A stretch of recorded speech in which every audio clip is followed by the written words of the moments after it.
happy birthday to us. As we celebrate all that we've been, looking back, we have a chance to look forward. Today, I'm interested in using this 125th birthday of the church to look back and honor who we were, but also to look forward and see who we might be. Don't you kind of implicitly do that when you have a birthday? You think about the year behind and the year ahead, a kind of personal New Year's Day. A birthday always makes me think about the years behind me. And then I start counting how many I might have left, right? But in there's a kind of motivation for doing things that I want to do and becoming something I want to become. And so I think that's a good entree for us today, to not only think about that as each individual here in this place, but also as a church. And if Richard Gilbert was right in the late 90s in the reading that TJ read, the church is a school of the Spirit in a time when we have always needed to find courage to face the needs and the moments that we're in, to ask ourselves what convictions are required of us and how we will weave who we have been and who we will be. And if Sandra Cisneros is right, in the reading that Beth read, we wake up today feeling 125 and 124 and 123, and I'm not going to go all the way down there, don't worry. And all those years passed. We look back and we look forward, and that's the way it is.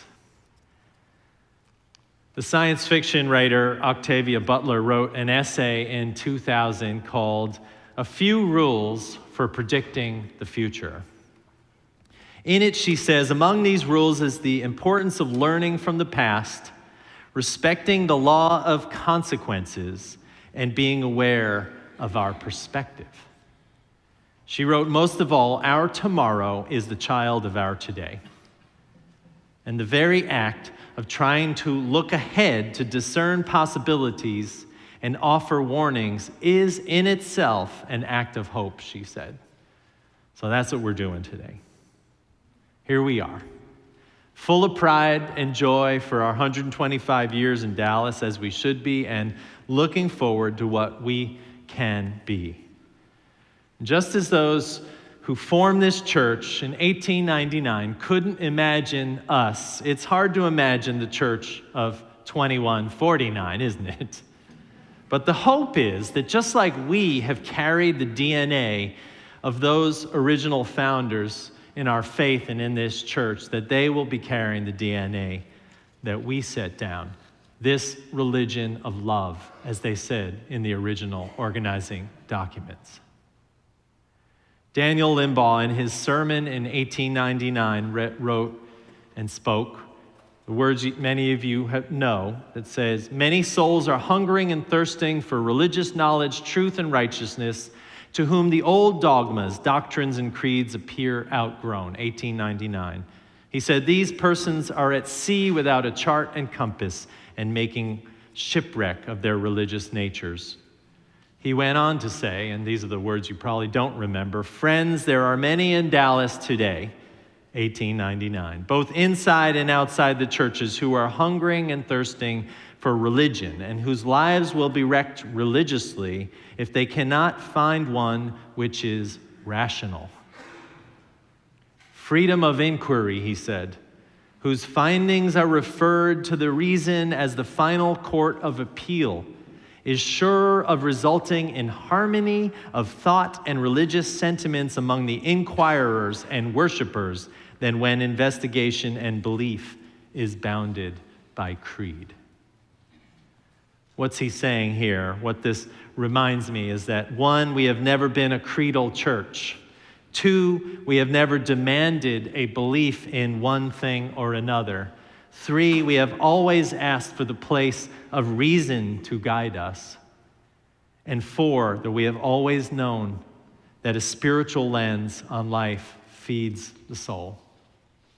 And so the foundation of our church is reason, but it's also spiritual encounter, that we understand that we are not here by our own making or just to be entertained, but rather we are here by the shape of history, by some thoughtful decision making, by a little fortune, and we are here to continue to prepare in its many forms a religious and spiritual religious springboard for those who will come through our doors who have not yet arrived.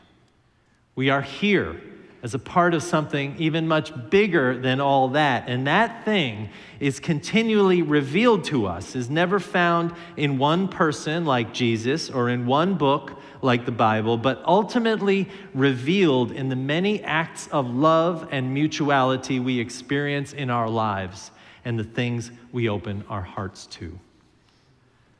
The uncanny coherence of what people who met in Dallas 125 years ago to form this church said and did with what we say and do means one thing to me, that we are strong because we have grown from a deeply rooted notion about people.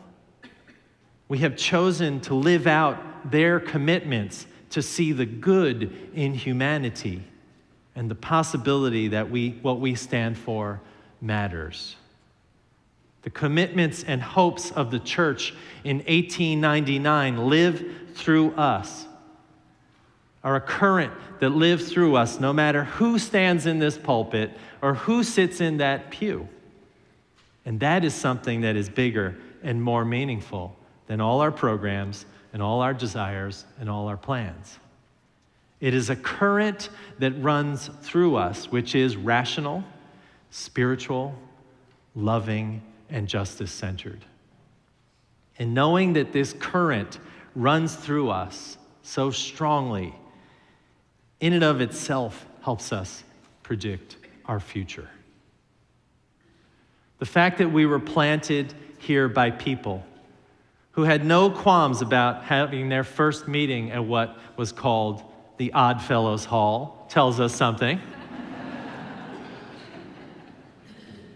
People who had their first worship in a Jewish temple in a hateful climate of racism and anti-Semitism, in the rise of fundamentalist, literalist Christianity, tells us something about our mission, asks us to live up to that current that runs through us. Our history tells us that they made commitments to be a religion of love, integration, women's rights, children's agency, liberation, equity and equality, generosity and hope in all its many forms.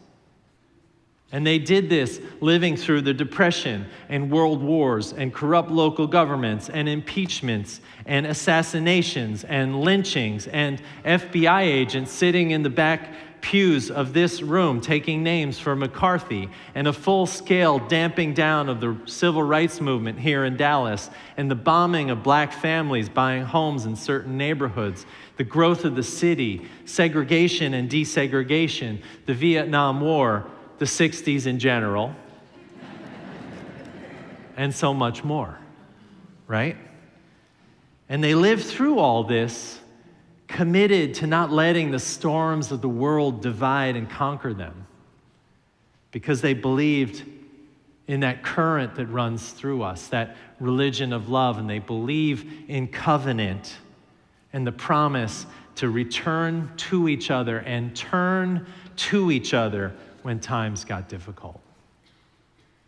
All throughout these 125 years, this church has worked for all kinds of justice movements, for fair housing, once a co-owner with other Unitarian churches of Section 8 property, for women, the ministers driving pregnant women to get on boats to go out in Gulf of Mexico when they could get legal abortions when they couldn't find one in the United States in the 60s, to the women who led the country with Planned Parenthood of North Texas to create the Roe v. Wade case. We have worked on civil rights. We held the Student Nonviolent Coordinating Committee meetings here, promoted the desegregation of schools in partnership with North Haven Methodist and Temple Emmanuel. We worked for freedom and sexual orientation equity as we welcomed LGBT folks before it was fashionable.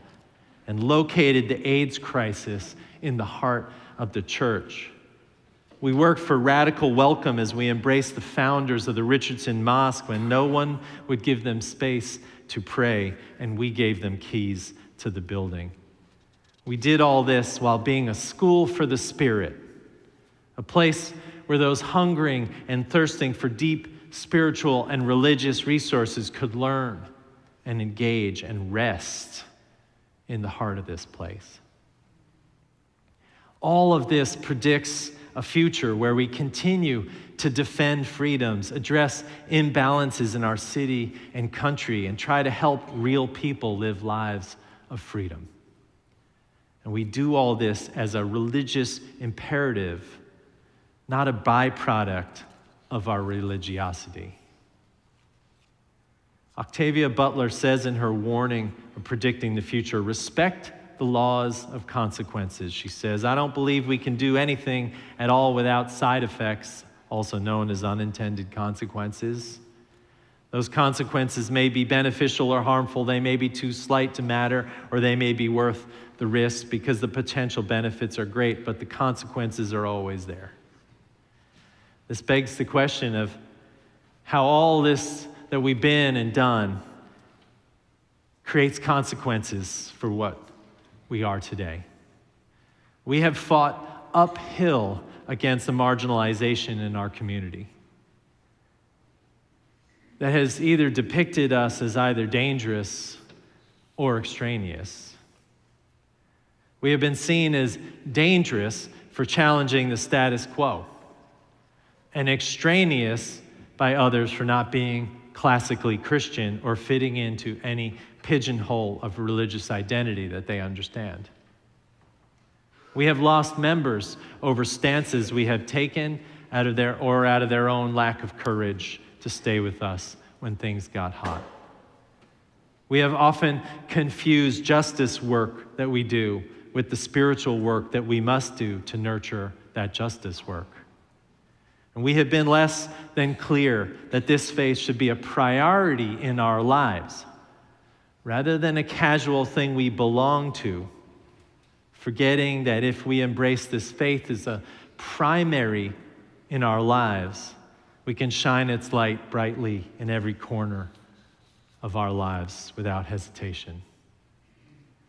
The consequences of who we have been have had their effect. Last night, 70 or 80 protesters against abortion showed up outside at our sidewalks. A nonsensical protest because there are no abortions happening inside this building as far as I can tell.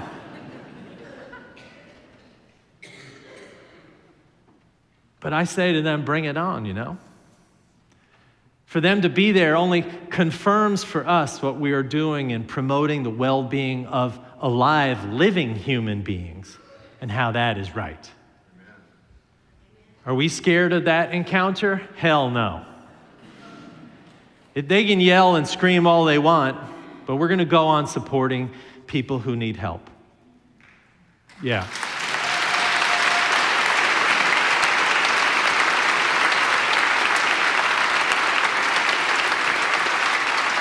If I can hand out wristbands to all those people out on the sidewalk last night, they would have said, what would Jesus do? Because I think we're living the real mission of Jesus' love right here when we help people who are right in front of us.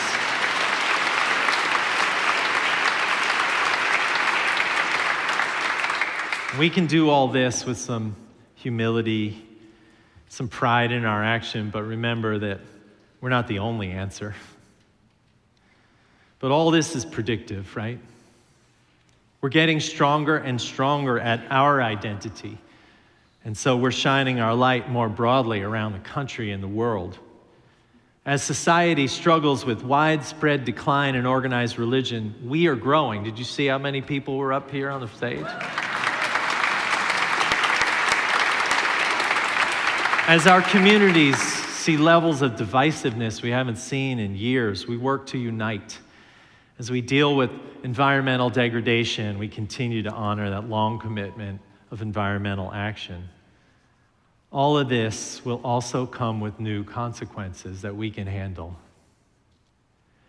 Octavia Butler, in her statement, also says about predicting the future, be aware of your perspective.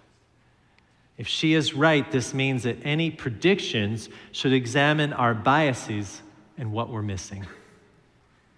We will have to plan for the future by not looking at the people who are already here, but looking about who might be coming. Former UUA president and friend of mine, Bill Singford, says, these seekers to our faith want to be invited to build beloved community, and they are more than willing to help, but they first need to be fed by welcome and worship. They want a religious community that is worth the effort. The world they inhabit is multiracial, multicultural, and multi-religious. Often so are their families. The visitors to our congregations want a faith that will help them thrive in the world. So do our long-term faithful members. Our task is to find the power in that pluralism. To which I say amen. Somebody said amen last time. I can say amen too. Currently, 20% of this congregation is people of color, and the religious education department is even more diverse. If that's surprising,